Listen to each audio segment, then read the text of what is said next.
హల్లెలూయా. పరిశుద్ధ గ్రంథంలోంచి లూకా సువార్త 19వ అధ్యాయం 29 నుంచి చదువుకుందాం. ఆయన ఒలీవల కొండ దగ్గరనున్న బేత్పగే బేతనీయ అను గ్రామముల సమీపమునకు వచ్చినప్పుడు తన శిష్యులనిద్దరిని పిలిచి, మీరు ఎదుటనున్న గ్రామమునకు వెళ్ళుడి. అందులో మీరు ప్రవేశింపగానే కట్టబడి ఉన్న ఒక గాడిద పిల్ల మీకు కనబడును. దాని మీద ఏ మనుష్యుడును ఎన్నడూ కూర్చుండలేదు. దాన్ని విప్పి తోలుకొని రండి.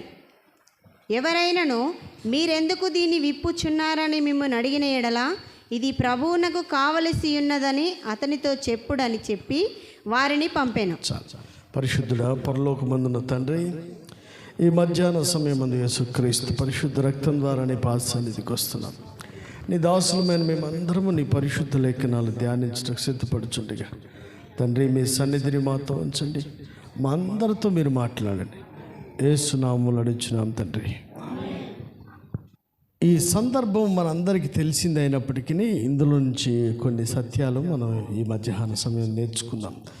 యేసు ప్రభు తన శిష్యులిద్దరిని పిలిచి, మీరు ఎదుటనున్న గ్రామానికి వెళ్ళండి, అక్కడ కట్టబడిన గాడిద ఒకటి ఉంటుంది, దాన్ని విప్పుకొని నా దగ్గర తీసుకురండి. ఎవరన్నా ఏమన్నా అడిగితే ఇది ప్రభువునకు కావలసింది. నల్గొండ జిల్లా మొత్తంలో క్రైస్తవులు ఎంతమంది ఉన్నారు అంటే అట్లా వేళ్ళ మీద లెక్కబెట్టి చెప్పచ్చు. క్రైస్తవులు చాలామంది ఉంటారు. మనం క్రైస్తవ్యంలోనికి వచ్చింది, ప్రభువుని నమ్మిందే రాకళ్ళ వెత్తబడ్డం కోసం. ఆ విషయం చాలామంది నమ్ముకోరు, కానీ వస్తే ఏదన్నా మేలు అవుతుందని నమ్ముతారు. కానీ ప్రభువు వచ్చిందే నిత్యజీవం ఇవ్వడానికి. ఆ నిత్యత్వం పైన ఉంది కాబట్టి మనం అక్కడికి పోవాలని ఆశ ఉండాలి. కనుక ఇక్కడ ఎంతమంది ఉన్నారో మ్యాటర్ కాదు, ఎత్తబడే దాంట్లో ఉన్నామా లేదా. హల్లెలూయా. ప్రభువు తన శిష్యులిద్దరిని పిలిచాడు. బేసిక్గా శిష్యులు అంటే ఎవరు శిష్యులు? యేసు ప్రభుకి ఎంతమంది? అందరు పాస్టర్లే అని వాళ్ళు చెప్పుకుంటారు. ప్రభు దృష్టిలో ఎంతమంది అన్నదే లెక్క. ఎవరా అంటే ఆ పేరు చెప్పంటే కూడా పాస్టర్ అని చెప్తారు. కానీ పేరు చెప్పిన వాళ్ళంతా పాస్టర్ కాదు.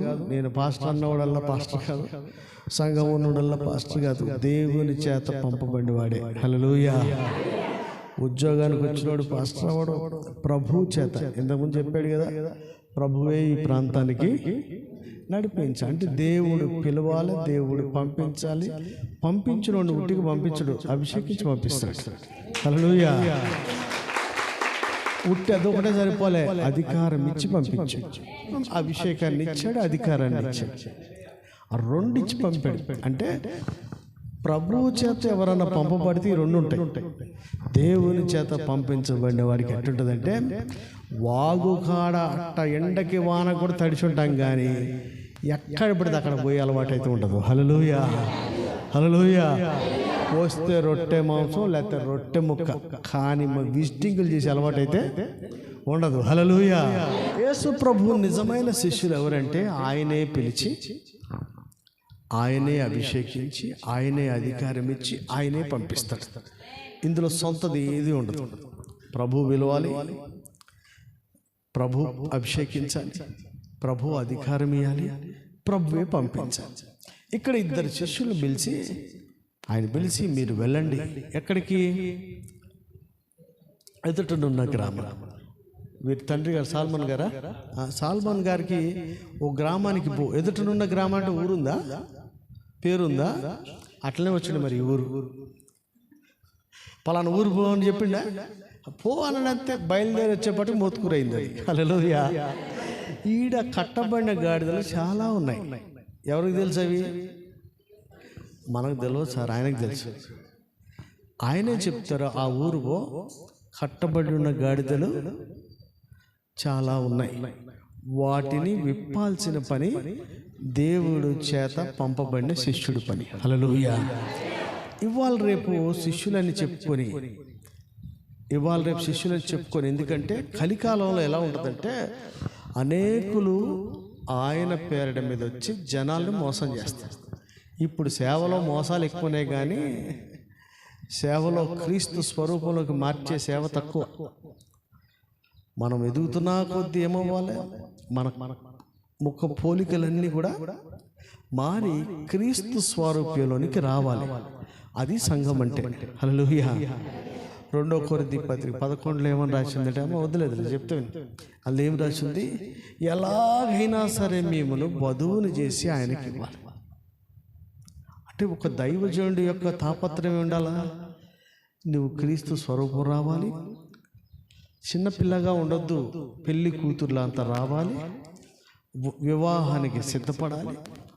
ఆ సిద్ధపడినప్పుడు ఆకాశం మధ్యాకాశంలోకి వెళ్ళి అక్కడ ఎత్తబడి ఆ గొర్రెపిల్ల మహోత్సవంలో మనం ఉండాలి అని ఎవరికి ఉండాలి కోరిక?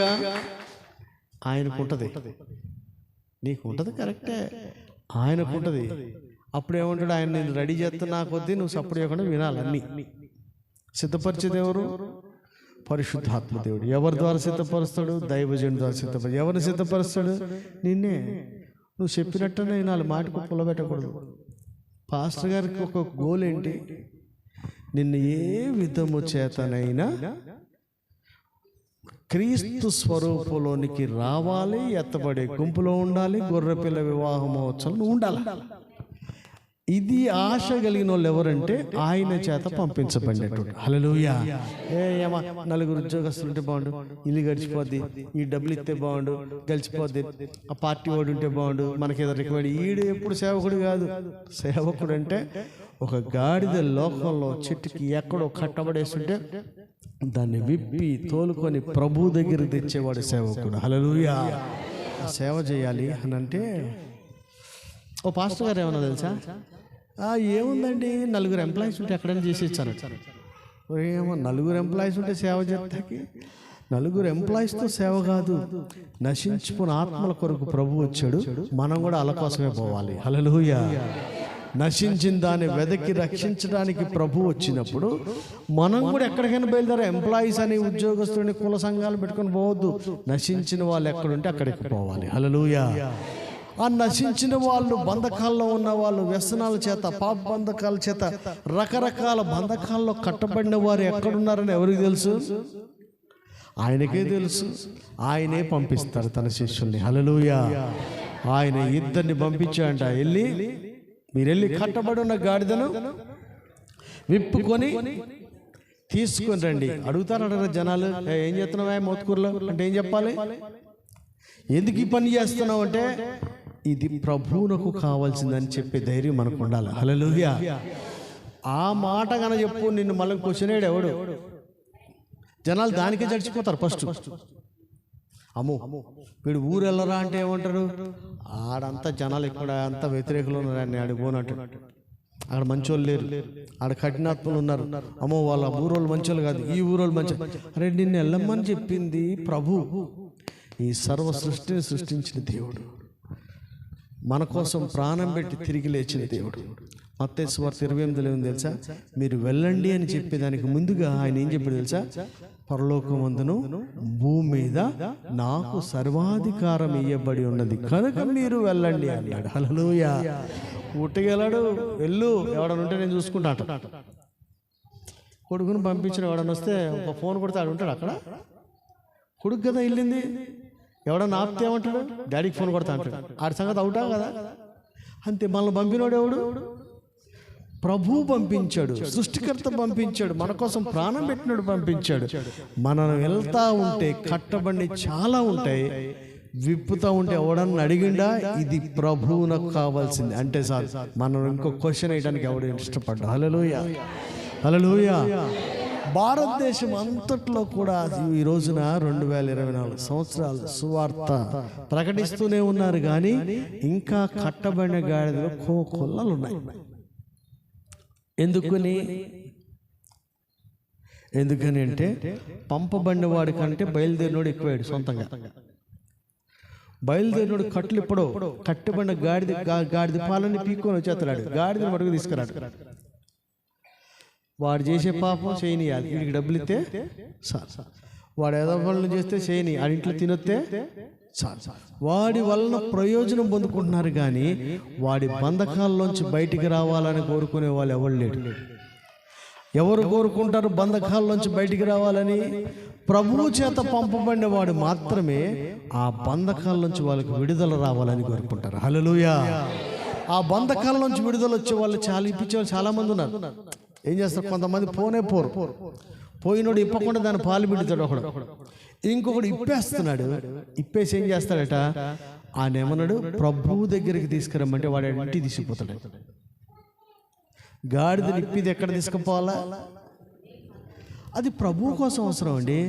1000 మంది కాదు, 1,00,000 మంది వచ్చినా మన కాదు. వీళ్ళందరూ ఎవరికి? ప్రభువుకి అవసరం. మనము ప్రభుకే, మన సంఘంలో ఉన్న వాళ్ళందరూ కూడా ప్రభువుకే. హల్లెలూయా, హల్లెలూయా.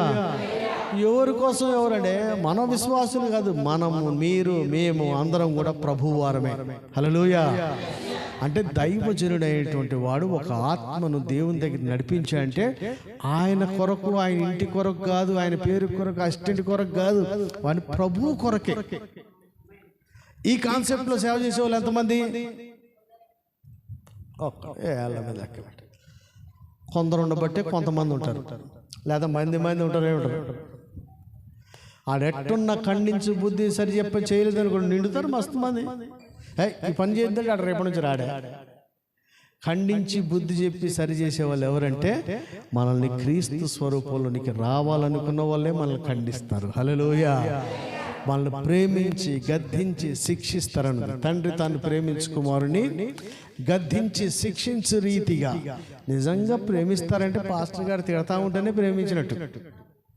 తిట్టకపోతే God bless you, God bless అంటే నేను నరకన వస్తాడు గ్యారెంటీ. ఈడ నీకు సంతోషం అనిపిస్తుంది, పైకి పోయిన తర్వాత ఒక్కసారి తిట్టకపోతే నన్ను తిట్టుకుంటావు ఆయన. కనుక ఇప్పుడు తిడుతున్నటువంటి దైవజనుడు, ఇప్పుడు హెచ్చరిస్తున్న దైవజనుడు, ఇప్పుడు ఖండిస్తున్న దైవజనుడిని మీద కోపం పెట్టుకోవద్దు.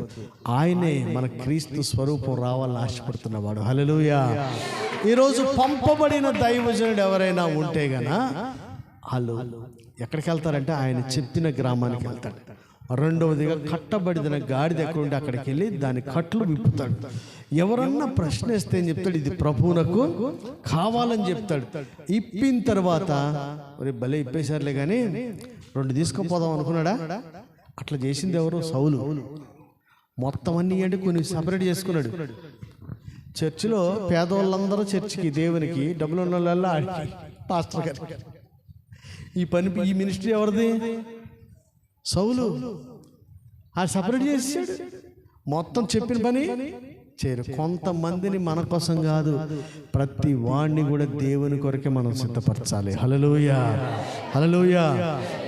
దేవుని చేత పంపబడినటువంటి మనమందరం కూడా ఎక్కడ ఉండాలంటే ఖచ్చితంగా ప్రభు నిమిత్తం వెళ్ళాలి. ప్రభు తను సొంతంగా భూమి మీదకి వచ్చాడు.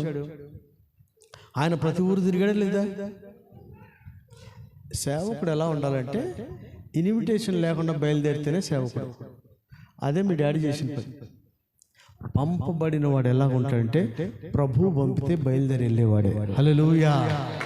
ఎవడో ఇన్విటేషన్ ఇవ్వక్కర్లేదండి. భారం ఉన్నోడు బయలుదేరి వెళ్తాడంతే. భారం ఉంటే అరే ఆడ ఉన్నాయి ప్రార్థన చేస్తాడు, దేవుడు చెప్తాడు పో అని. వెంటనే ఏం చేస్తావాడా? బయలుదేరి పోతానే ఉంటారు. అట్లా శిష్యులు బయలుదేరి వెళ్తే ఆ కట్టబడిన గాడిదను వాళ్ళు కట్లిప్పారు, తీసుకొని ప్రభు దగ్గరికి వచ్చారు. హల్లెలూయా. ఈ రోజున యేసు ప్రభు భూమి మీద స్వయంగా వచ్చి 12 మంది శిష్యులను చేశారు. ఆ శిష్యులకి వెళ్ళి ఎదుటిన్న గాడిదల్ని తోలుకురమ్మని. ఇప్పుడు మీరు ఎంతమంది ఉన్నారు? ఎంతోమంది. ఎవరు లెక్క ఆడిదే. నువ్వు ఏ గాడిదలని ఇప్పుతున్నావా? మొత్తం అన్ని ఆయన డ్యూటీ అయినా.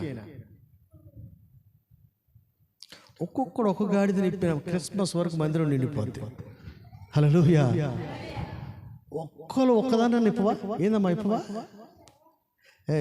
మనం మీకు ఒక మాట చెప్తున్నా, మీరు సీనియర్లు అయ్యి ఉండొచ్చు, పెద్దోళ్ళు మన్నించండి. ఒక మాట, ఎప్పుడన్నా చర్చిలో వెనక్కి తిరిగి చూస్తే నీ వలన ఒకడన్నా లేకపోతే నువ్వు సరైన భక్తి చేస్తలేవు.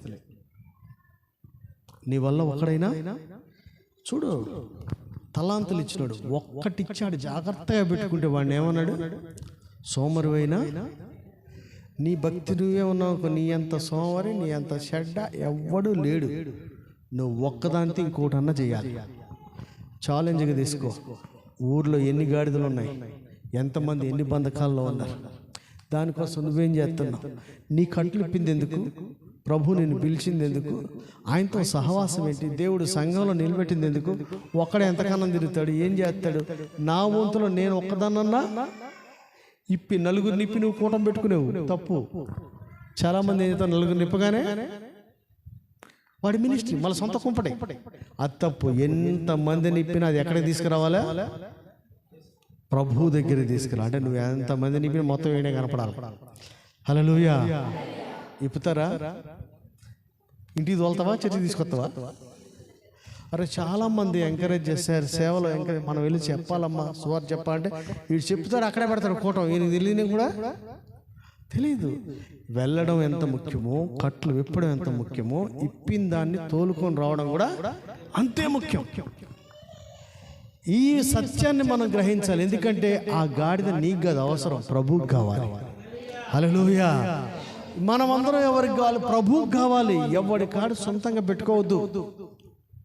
అవన్నీ కూడా ఎక్కడ కావాలి? ఇక్కడికి రావాలి. ఈ రోజున నన్ను ఎందుకు పిలిచాడో తెలియదు. నేను వచ్చి నేను తిడుతున్నాను అనుకోకు. నేను తిడతాకే వచ్చానేమో, ఎవరికి తెలుసు? నీ సామర్థ్యం నీకు తెలియకపోవచ్చు, ప్రభువుకి తెలుసు. మనందరి గురించి దేవుడు ఎందుకు పిలిచాడంటే ఒక టార్గెట్ ఇవ్వడానికే నన్ను పిలిచాడు. క్రిస్మస్ నాటికి ఒక్కడికొకడికైనా తీసుకురావాలి. భోజనానికి కాదు, వాడి కట్లు నువ్వు విప్పాలి, వారికి సత్యాన్ని ప్రకటించాలి, సువార్తను ప్రకటించాలి, బంధకాలను చూపించాలి. తోలుకొని దేవుడు కూర్చున్నట్లుగా మందిరానికి తీసుకురా. హల్లెలూయా. ఇశ్రాయేలు చేయి స్తోత్రముల మీద ఆయన ఆశీర్వాదాలు. వచ్చిన వాళ్ళ స్తోత్రం మీద ప్రభు ఆశీర్వాదగా వాడిని తోలుకొని రావాల్సిన బాధ్యత మందే. హల్లెలూయా. ఎరున్నారు 25 మంది ఉన్నారు. మళ్ళీసారికి ఎంత అవ్వాలా? 50. నీ నెంబర్ ఎంత అందులో? అమ్మాయి నీ పేరేంది? కృప. నీ కృప విస్తారంగా ఉందనుకో, నీకు ఎంతమంది రావాలి? వస్తారా? ఆట చూస్తావేంది? ఎవడు వల్ల ఎవడు రాడు, ఆయన సాయం చేస్తేనే వస్తారు. ఆశ ఉండాలి నీకు, దేవుడు నీకు సాయం చేస్తాడు. హల్లెలూయా. అరే అప్పుడు బాయికాడినా మా 2 ముక్కలు చెప్తే ఊరంతా వచ్చిందట. చెప్పడానికి సిద్ధపడాలి రా, మస్తు మంది వస్తారు. కానీ ఎవడు తీసుకోపోతావు? మళ్ళీ ఆమె ఎక్కడ తీసుకొచ్చింది? మెసేజ్ దగ్గర తెచ్చిందా లేదా? మీలో తేవడం ఎంత ముఖ్యమో అందరిని తిరుగుక మళ్ళీ చర్చికే రావాలి. సొంత కుంపటి ఎవడు పెట్టదు, పోతారు. అట్లా పట్టు అస్సలు చేయొద్దు. ఈరోజు నా ప్రభు ఆశీర్వాదం అన్నట్లుగా కట్టబడిన గాడిదలు ఎక్కడెక్కడ ఉన్నాయో మనం ప్రార్థన చేస్తే దేవుడు మనకు చూపిస్తాడు. ఈ ప్రాంతానికి వెళ్ళి మీ పాస్టర్ గారి ద్వారా చెప్తాడు, పలానా ప్రాంతంలో వెళ్ళండి అబ్బా, అడికి వెళ్ళు, ప్రార్థన చేద్దాం. నీ వలన ఒకడు వస్తాడు, గ్యారంటీగా వస్తాడు. వాడి మీద నువ్వు కూర్చోకూడదు. ఎవరు కూర్చోవాలి? యేసయ్య కూర్చోవాలి. అక్కడ కూర్చోవాలంటే ఎక్కడ రావాలి? సాయంత్రం ఇంటికాడ మట్టుకోవడం పెట్టకండి. అంటే చాలా మందికి ఏమొస్తుంది? దయ్యం నేర్పిస్తుంది. 10 మంది రాగానే నువ్వు పెట్టవే వేరే కుంపట అంటాడు. ఆ దయ్యం మాటలో ఆ మాట మనం వినకూడదు. ప్రభు అన్నాడు కదా, పేతురు దగ్గరికి వెళ్తే రూపాంతరం ఏడొక పర్ణశాల కడదాం అన్నాడు. 4 ఏడేస్తాడు, టెంట్ పెట్టకూడదమ్మా. మార్కు సువార్త 1వ అధ్యాయం. జనాలు బాగా స్వస్థలు, జనం తక్కువ ఆడ చర్చి పెట్టేద్దాం అన్నాడు. ఎవరో పేతురు అనగానే ఇక్కడ చర్చి మనం ఇంకో గ్రామానికి పోదాం పా అన్నాడు. అంటే ఎక్కడ ఎంతమంది ప్రభు దగ్గరికి వస్తున్నా అందరినీ నువ్వే ఇప్పుతున్నా, నువ్వు ఇప్పినవన్నీ తీసుకొచ్చి మందిరంలోనే చూపెట్టాలి మనం. హల్లెలూయా. కనుక దేవుడు నన్నెందుకు పిలిచాడు అని మీరెందుకు అనుకున్నా, నేను ఒకటే అనుకుంటున్నా, మీ ద్వారా ఖచ్చితంగా కట్టబడిన గాడిదలన్నీ మందిరానికి వస్తాయి. హల్లెలూయా. ఈ మందిరము డబల్ అయిపోవాలి. మునుపటి వైభవం మళ్ళా రావాలి. మునుపు జరిగినట్టే మళ్ళా జరగాలి. ఆత్మతో సత్యముతో ఆరాధించే వాళ్ళు రావాలి. మన స్తుతుల మీద దేవుడు ఆశీర్వాదం అవ్వాలి. ఆత్మ కార్యాలు ఇక్కడ జరగాలి. జరగాలంటే ఏం చేయాలి? నువ్వు ఇప్పాలి. పోయి మనం ఈడ కూర్చుంటే పని ప్రభువే పంపుతాడండి. నిన్ను ప్రశ్న అడిగేవాడు చాలా మంది ఉండొచ్చు, ఇది ప్రభువునకు కావాలా? నిన్నెవరు పంపారంటే ప్రభువు పంపాడు. ఈ 2 సార్లు నన్ను ప్రభు పంపాడు, ఇది ప్రభువుకు కావాలి. ఈ 2 విషయాలు మనం గ్యారెంటీ చెప్పాలా? నిన్ను మారు మాట్లాడకుండా నీ వెనక వాటిని తోలి పంపిస్తారు వాళ్ళు. హల్లెలూయా. చూడండి, ఇప్పుడు మీకు మొట్టమొదటిగా మీ బంధువులు కానీ స్నేహితులు కానీ ఇంటి వాళ్ళ కోసం ప్రార్థన చేయడం మొదలు పెడతాం. వాళ్ళ విషయమైన భారం దేవుడు మనకిస్తాడు. వాళ్ళకి ప్రార్థన చేయాలి, వారి బంధకాల నుంచి వాళ్ళు విడుదల రావాలి. ఎందుకు చెప్తానంటే రోమాలో ఏం రాశాడు? స్వజనం గురించిన భారం నాకు ఏ విధము చేతనైనా నా ఇంటి వాళ్ళు రక్షించబడాలన్న ఆశ నా ప్రార్థన అయి ఉన్నది. ఎవరిది? పౌలు గారిది. మరి మనదేమై ఉండాలి ఆశ? ఆదివారం కొంచెం లేటుగా వస్తా, చుట్టాలు వచ్చారు, ఏమే పిచ్చి పిచ్చి ముచ్చట్లు చెప్తా, ఎప్పుడు చెప్తావు? నా దేవుని మందిరానికి ఎప్పుడు వెళ్ళుదనన్న ఆశ మనకు ఉండాలి. హల్లెలూయా. భక్తిహీనుల గుడారము దగ్గర ఉండటం కంటే నా దేవుని మందిర ద్వారం ఉండటం నాకు ఎంతో సంతోషం. ఈ ఆదివారం ఎవడన్నా ఫంక్షన్ కూడా నేను రాని పానాలి. ఎందుకంటే అక్కడ కంటే ఇక్కడ సంతోషం, ఇక్కడే నిత్య సుఖములు గలవు. హల్లెలూయా.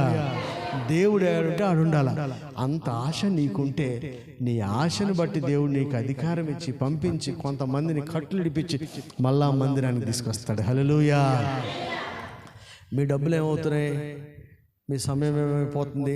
మీకున్న తలాంతలు ఏమవుతున్నాయి? ఈ అన్నిటితోని ఎప్పుడు చచ్చిపోతావో తెలీదు. చచ్చిపోతుంటే ఎంతమందిని సంపాదించబట్టి ఏం చెప్తావు? నేనే ఫస్ట్ లైన్లో కూర్చున్నాడు. నువ్వు కూర్చుంటేంది, కూర్చోకపోతేంది. ఫస్ట్ కూర్చున్నావు, వెనక కూర్చున్నావు కాదు, నీకు ఇవ్వబడిన రక్షణతో ఎంతమంది నడిపించావు? నీకు ఇవ్వబడిన సోర్సు. నీ చుట్టాలందరూ, నీకు పరిచయస్తులందరూ ఆయనకి ఎందుకు పరిచయం? ఆయన పరిచయస్తులు నాకెందుకు పరిచయం? మనకున్నటువంటి సర్కిల్ గురించిన బాధ్యత మనల్ని అడుగుతాడు దేవుడు ఖచ్చితంగా. ఎందుకంటే ఎవరు వాళ్ళకి చెప్పాలి కదా. కనుక మర్చిపోకుండా మీ అందరికీ నా మనవి ఏంటంటే, ప్రభువు మనల్ని ఎన్నుకున్నాడు, ప్రభువు మనల్ని పంపిస్తున్నాడు, దేవుడే మనల్ని ఇక్కడ సమకూర్చాడు, మన పైన ఒకరిని పెట్టాడు. ఆయన చెప్పినట్లుగా ఎక్కడికి వెళ్ళమంటే అక్కడికి వెళ్తే కట్టబడిన గాడిదలు చాలా మొత్తుకూరులో ఉన్నాయి లేవా? ఆ గాడిద కట్లని ఇప్పాలి. ఇప్పి అట్లా ఏం చేయాలి? తోలుకొని రావటం అంటే ఏంటి? ఇప్పగానే సొంతంగా వచ్చేద్దాం మందిరానికి, చేతిలో కట్టబెట్టుకొని అది ఇడిపోయి వేసి మళ్ళీ తీసుకురావాలి, మళ్ళీ తీసుకురావాలి. తోలుకొని రావటం అంటే సొంతంగా పోవని అర్థం. అంటే ప్రార్థన చేసినావు, సువార్త ప్రకటించినావు, వాళ్ళ బంధకాల నుంచి విడుదలాడు, అయినా వాడు సొంతంగా మందిరానికి రాడు. నువ్వే వాటిని తోలుకొని, అంటే ప్రకటించడం ఎంత ముఖ్యమో, బంధకాల నుంచి విడుదల చేయడం ఎంత ముఖ్యమో, తోలుకొని రావడం అంతకంటే కష్టం. ఒక గాడిదని ఒక దగ్గర తోలుకురావడం చిన్నమాట, ఆ పని చాలా కష్టం, కానీ అది చేయాలి మనం. హల్లెలూయా. అలా చేస్తే నీవు తెచ్చిన గాడిద మీద నీ ప్రభు ఆశీనుడు అవుతాడు. హల్లెలూయా. మనం కూర్చోవద్దు, మనం తీసుకొస్తే మన ప్రభువు కూర్చుంటాడు అక్కడ. ఆ గాడిద జీవితమే మారిపోయింది. ఎవడో పనికిరానివాడు పనికిరాని అందరినీ తీసుకొని మందిరానికి వస్తే వాళ్ళ మీద ప్రభువు కింద బట్టలు హోసన్నా జయమని ఎక్కడో చెట్టు కట్టేసిన దానికి ఎంత గొప్ప భాగ్యం నీ ద్వారా దేవుడు ఇవ్వడానికి ఇష్టపడుతుంటే. అయ్యా, నిన్నంతగా హెచ్చిస్తాడు, నిన్నంతగా ఆశీర్వదిస్తాడు. ఈ పట్టణంలో, ఈ ప్రాంతంలో ఎంతో మంది ఉన్నారు, వాళ్ళందరి దగ్గరికి వెళ్ళాలి, వాళ్ళందరినీ విడిపించాలి. తోలుకొని రావడం కష్టమైనా ఏమోనండి చెప్పాను, ఎంటలేడు, ఆడెందుకు ఎంటాడండి? ఆయన తోలుకొని రా, బడికి పంపిస్తే పిల్లలు పోతారా? అంటే తోలుకొని పోయి అప్పచెప్పొస్తావా గేటు దాకా? నువ్వెప్పుడు పోతావో తెలియదు, నీ కొడుకు ఎప్పుడు పోతాడో తెలియదు, నీ బిడ్డ ఎప్పుడు పోతాడో తెలియదు. కానీ వాడిని ఒక్కడిని తోలుకొస్తే వాడు నిత్య జీవానికి పోతాడన్న గ్యారంటీ ఉంది. నీకు పరలోకంలో బహుమానం, కిరీటం, సింహాసనం ఇస్తాడన్న గ్యారంటీ ఉంది. గ్యారంటీ లేని దానికి ప్రయాసపడుతున్నావే, నిత్యత్వంలో గ్యారంటీ ఉన్న దాని కొరకు ఒక్కడన్నా తీసుకురావా?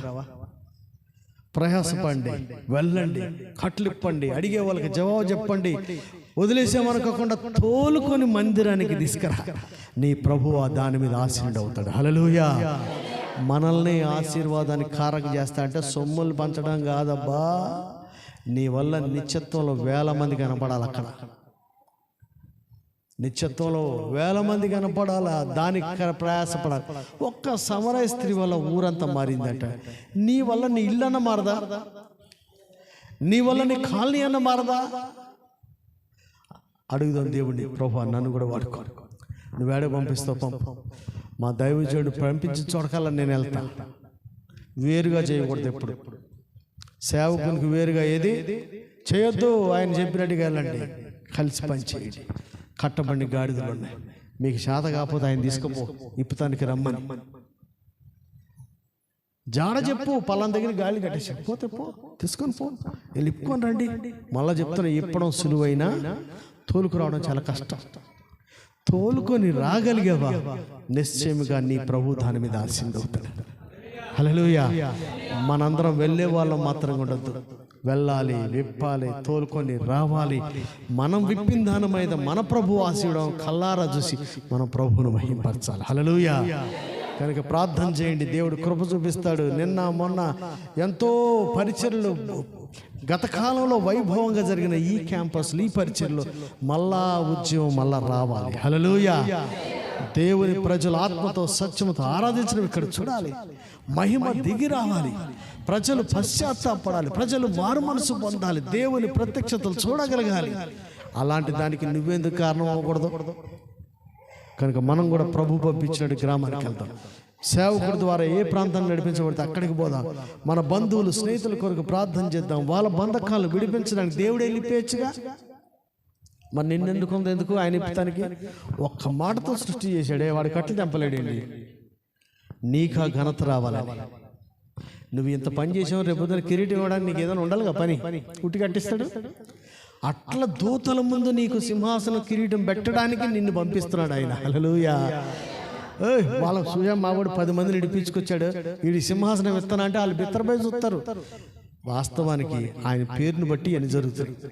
మనలో ఏమీ లేదు, కానీ మనకు ఘనపరచడానికి, మనల్ని హెచ్చించడానికి, మనకు సింహాసనం, మన కిరీటం కోసం ఇంత సృష్టి చేసినాడు. ఆ ముక్క చేయలేకపోయాడా? చేయగలడు, కానీ నీ కోసం ఆ పనిని అప్పగించాడు. హల్లెలూయా. కానీ ఖచ్చితంగా వెళ్దాం. మోత్కూరు కోసం ప్రార్థన చేద్దాం, జిల్లా కొరకు ప్రార్థన చేద్దాం, మన స్నేహితులు, బంధువులు ఎక్కడెక్కడ ఉన్నారో వారి కొరకు ప్రార్థన చేద్దాం. ప్రభువా మమ్మల్ని పంపించు, మేము వెళ్ళి విప్పుతాం, వాళ్ళని తోలుకొని వస్తాం. మందిరంలో వాళ్ళు కనబడాలి, వారి మీద నువ్వు ఆశీర్వదించాలి, వారి స్థితుల మీద నువ్వు ఆశీర్వదించాలి. నీ రాజ్య విస్తరణ జరగాలి. మునుపటి వలె ఇక్కడ ఆత్మతో సత్యముతో ఆరాధనలు జరగాలి. సేవకుని ప్రయాసం వ్యర్థం కాకూడదు. ఇది వరకు ఎట్లా జరిగిందో పితరుల పరిచయం మరలా ఇస్తున్న వాగ్దానం ఉంది మనకి. ఆ వాగ్దానం మరలా ఈ మందిరంలో, ఈ క్యాంపస్లో జరగాలి. దానికి నన్ను కూడా వాడుకోను.